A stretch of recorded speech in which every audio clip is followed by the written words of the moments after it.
নমস্কার বন্ধুরা, দেখুন প্রতিদিনের মতো আজও সেই অনুপাত চ্যাপ্টার থেকে স্পেশাল দুটি অঙ্ক নিয়ে আসলাম। সত্যি বন্ধুরা, অঙ্ক দুটি স্পেশাল, দেখুন আপনি দেখলেই বুঝতে পারবেন। তো কথা না বলি, শুরু করছি প্রথম প্রশ্ন থেকে। তো প্রথম প্রশ্নটি কি বলেছে দেখুন, বলেছে একটি বিদ্যালয়ে ছাত্রীদের 10% ছাত্রদের 1/20 অংশের সমান। ছাত্র ও ছাত্রী সংখ্যার অনুপাত কত? এটা এসএসসি সিরিয়াল 2013 সালের কোশ্চেন। দেখুন কিভাবে করছে। তাহলে কি বলেছে দেখুন, যে ছাত্রীদের 10%, ছাত্রদের 1/20 অংশ। এর মানে বন্ধুরা দেখুন, যে ছাত্রীদের 10%, অর্থাৎ ছাত্রীর সংখ্যা কত? 10% হলো।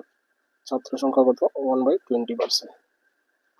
আমরা কি করব, হয় এটাকে শতকরা করবো অথবা এটাকে অংশ হিসাবে করবো, ঠিক আছে? যে কোনো একটা করলেই হবে। আমরা কি করছি, 10%কে অংশ করে দিচ্ছি। কিভাবে? একটা বাই দিলাম, পার্সেন্ট চিহ্ন উঠে গেলে নিচে সবসময় 100 হয়। হলো ইস্টু 1/20, এটা অংশ হিসাবেই আসে, বাস।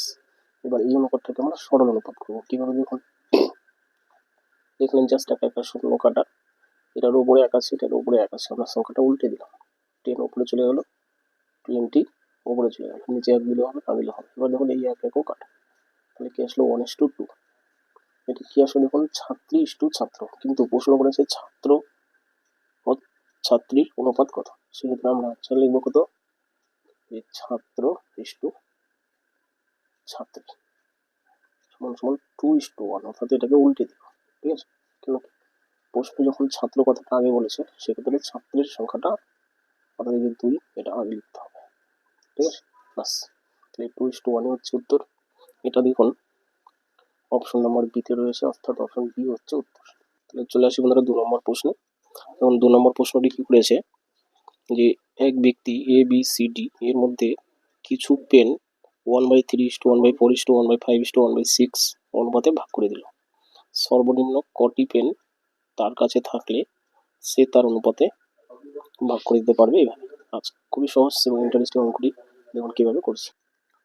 তাহলে কি বলেছে দেখুন, এ বি সি ডি এই 4 জনের মধ্যে ভাগ করে দিবে কি অনুপাতে? 1/3:1/4:1/5:1/6, বাস। এই অনুপাতে ভাগ করে দিবে। বলছে সর্বনিম্ন কতগুলি পেন থাকলে এই অনুপাতে ভাগ করা যাবে। আমরা কি করবো? কিচ্ছু না, এই 3টে সংখ্যার লসাগু করতে হবে, ঠিক আছে? লসাগু করে কিভাবে করতে হবে? লসাগু করলে হবে 60, ঠিক আছে? সংখ্যাটা বসে দেখুন, লসাগুটা হবে 60। এবার কি এই 60-এর মধ্যে 3 কতবার যায়? 3×20=60।